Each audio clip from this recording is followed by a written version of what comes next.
প্রতিটি সকাল আমাকে সূর্যের আলোয় যেমন সাহসী সংগ্রামী জীবন গড়ে তোলায় উৎসাহিত করেছে, তেমনি প্রতি সন্ধ্যায় হেরিকেনের মিটিমিটি আলোয় আমাকে ভয়ে জড়সড় হতে বাধ্য করেছে। সাহস আর ভয়, পরাজয় আর জয়, অবহেলা আর ভালোবাসা, প্রত্যাশা আর প্রাপ্তির পার্থক্যটা আমরা যেভাবে বুঝতে পেরেছি, সেভাবে নতুন প্রজন্ম বুঝবে কি করে?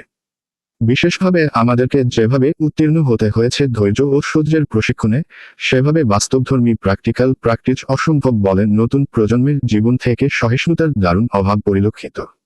সূর্যের প্রখর রোদে পুড়ে আর তুমুল বৃষ্টিতে ভিজে প্রাকৃতিক কি বিপরীত অবস্থা যে অনুভব করতে শেখেনি, তাকে আমি পরিপূর্ণ জ্ঞানের অধিকারী হিসেবে মানতে পারি না। আঙুল স্পর্শের সুইচ অন করার সঙ্গে সর্বত্র আলোয় উদ্ভাসিত দেখে আনন্দানুভূতির সাথে কেরোসিনে সাদা সুতার ফিতা ভিজিয়ে দিয়াশলাই দিয়ে আগুন জ্বালানোর কষ্টানুভবের তুলনা হয় কি কখনো? সেই সাথে হেরিকেনের উপরিভাগ টেনে তুলে হাতে ঘষে পরিষ্কার করা গ্লাসের চিবুনিটা যথাস্থানের সেট করতে কত কৌশল অবলম্বন করতে হতো, তা কি করে বুঝবে নতুন প্রজন্ম? ফ্যানের সুইচটা অন করে শিশুকে সোহাগ করে মা নিজেও ঘুমিয়ে যায় আরামের বিছানায়, যেখানে সেখানে আমার মাকে সারারাত নির্ঘুম হাত পাখাটি ঘোরাতে বাধ্য হতে দেখেছি।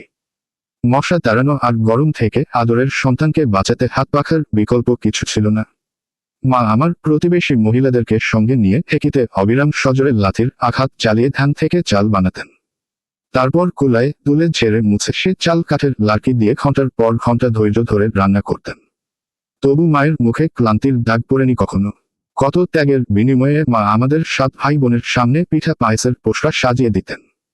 কতটা আনন্দে সে সব পিঠাপুলির আয়োজন চলত, তার বর্ণনা দেওয়ার ভাষা দক্ষতা আমার মোটেই নেই। পিঠার উৎস চালের প্রতিটি গুঁড়োতে ছিল মায়ের মহানুভবতার উদাহরণ।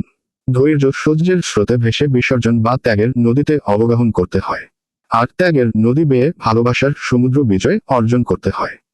এতক্ষণ শুনছিলেন জাতীয় সংবাদ সংগ্রহ সংস্থা এনএনসি বাংলাদেশ থেকে।